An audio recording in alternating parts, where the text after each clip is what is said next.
এখন বাজে ভোর 4টে আর আমি উঠে পড়েছি। আমি উঠে এবার ফ্রেশ হয়ে নেব, সাথে আমার তোজও উঠে পড়েছে। ওকেও একটু না ঘোরালে তো হবে না, তাই ওকেও একটু বাইরে নিয়ে ঘুরিয়ে নিয়ে আসবো, তারপর আমি রেডি হব।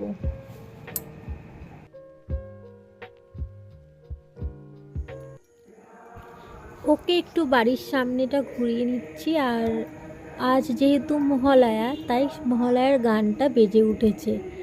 অনেক দিন পর এভাবে ভোরবেলায় উঠে মহালয়ার গান, মানে জাস্ট ভালোই লাগছিল।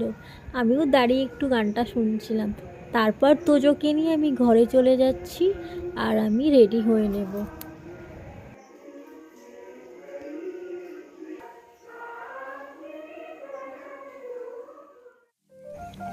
আমি হয়ে গেছি রেডি। এবার ও রেডি হলে আমরা একসাথে বেরিয়ে পড়বো। আর সবাই বাইরে আছে দাঁড়িয়ে, সবাই ফোন করছে। তো চলো দেখা যাক আজকের দিন। আমরা সবাই রেডি হয়ে বেরিয়ে পড়েছি। সবাইকে জানাই শুভ মহালয়া। আর পুজো বেশি দিন নিয়ে পুজোটা যেন সবাই ভালো কাটে। আমরা এখন চলে এসেছি ব্যারাকপুর ব্রিজের উপর। আর একটু একটু বৃষ্টি পড়ছিল আর মনে হচ্ছে জোরে বৃষ্টি আসবে, ভীষণ হাওয়া দিচ্ছিল। আমরা চলে এসেছি এখন ধোবিঘাটে। এখানে আমরা একটু দাঁড়াবো, বসবো, গল্প করব, তারপর দেখা যাক কোথায় যাই। খুব অন্ধকার, সেভাবে জানি না দেখা যাচ্ছে কি না, অনেকটাই অন্ধকার লাগছে। ভিতরে ঢুকতে দেবে না টিকিট না কাটলে।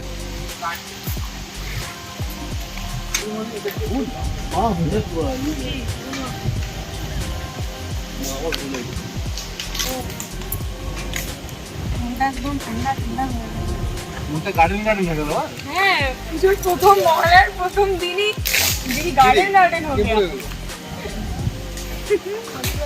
পুজোটা জানে আবার ভালোই কাটে। বৃষ্টি এলে 2.5 টাকা করে টিকিট কেটে ভেতরে ঢুকবি। 2.5 টাকা?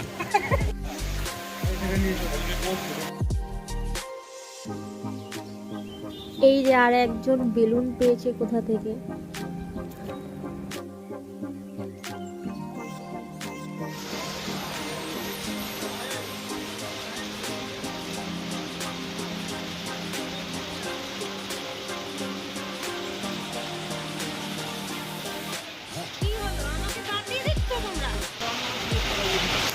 দাঁড়াও,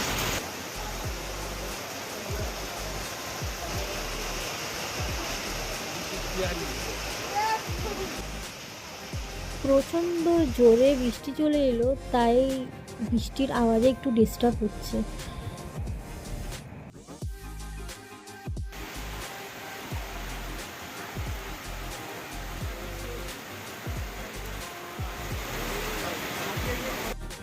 আমি এখানে দাঁড়িয়ে দাঁড়িয়ে ভাবছিলাম যে কখন বৃষ্টিটা কমবে আর কখন আমরা চা খেতে বেরোবো, কারণ কি সকাল হয়ে গেছে, অনেক ভোরবেলা উঠেছি।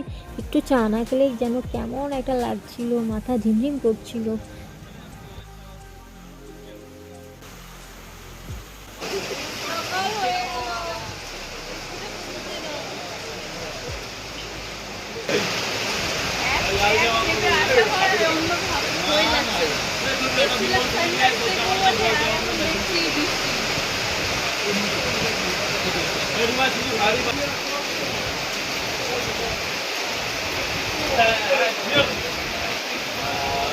बड़ा हरामी हो बेटा।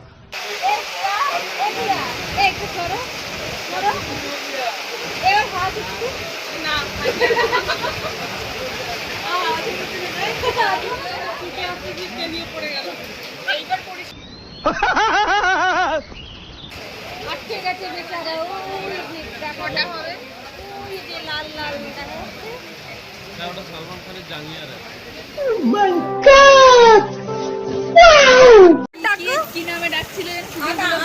আদা আর টিটি সেই আচ্ছা বলে ছিল এর বর।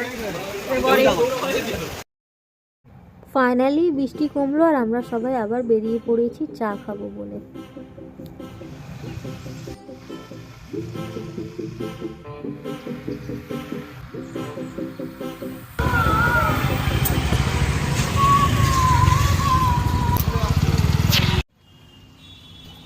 আমরা চা খেতে চলে এসেছি।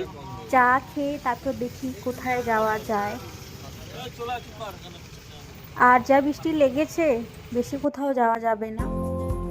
অবশেষে পেয়ে গেলাম আমার পছন্দের চা।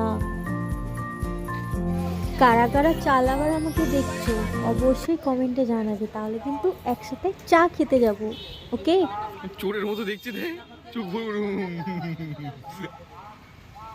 शाबाश बेटा बहुत बढ़िया। দেখবি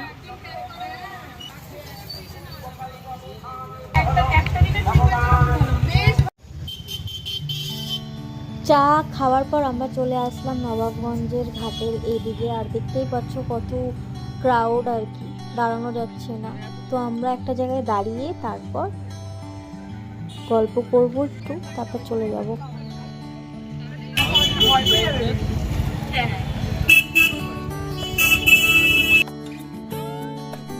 এখানে এসে তো আমাদের গল্প জমে গেছে একদম, মানে জমে ক্ষীর।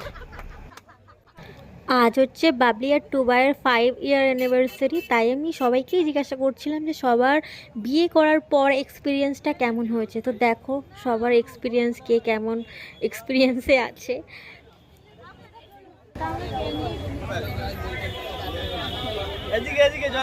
তোমাদের আজকে অ্যানিভার্সারি, তোমরা একটু পোজ দাও। भाई मजा आया और मैं ये जो मजा है हिंदुस्तान के हर व्यक्ति को देना चाहता हूँ।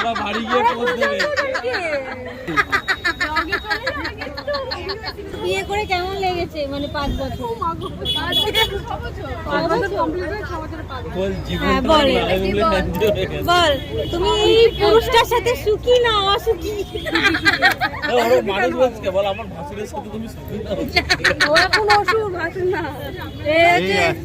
এখন দেবী পক্ষ চলছে, বেশি কিছু বলা যাবে না, তাহলে বধ করে দেবে।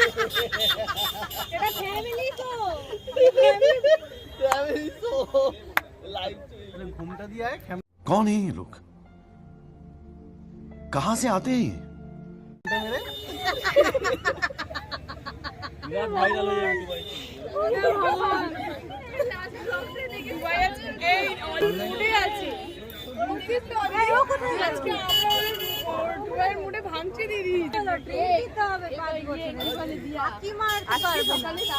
গঙ্গা নেবে, দুটো করে জল খা, মশলা খাইয়ে দেবো, জলের পয়সা নেই।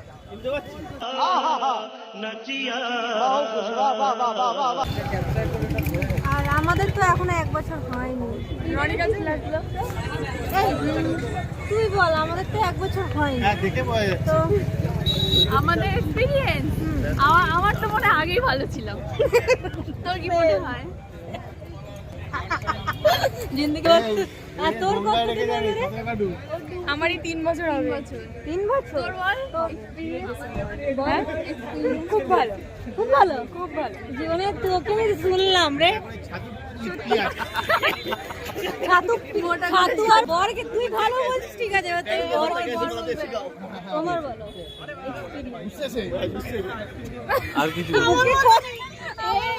এই শোন, মুখে হাসি বলছে না, ভালো ভালো না বলে তো বাড়ি গিয়ে কেন নিয়ে রনিকে দিয়েছে ঘর। হ্যাঁ, ওখানে চলে গেছে, সুন্দর মেয়ে শুনেছে। আর তুই এখানে বলবো ওটাকে জিজ্ঞেস করবো বললো আমার কোনো এক্সপিরিয়েন্স নেই আমি ও বাচ্চা আমি না, প্রো ভাই না না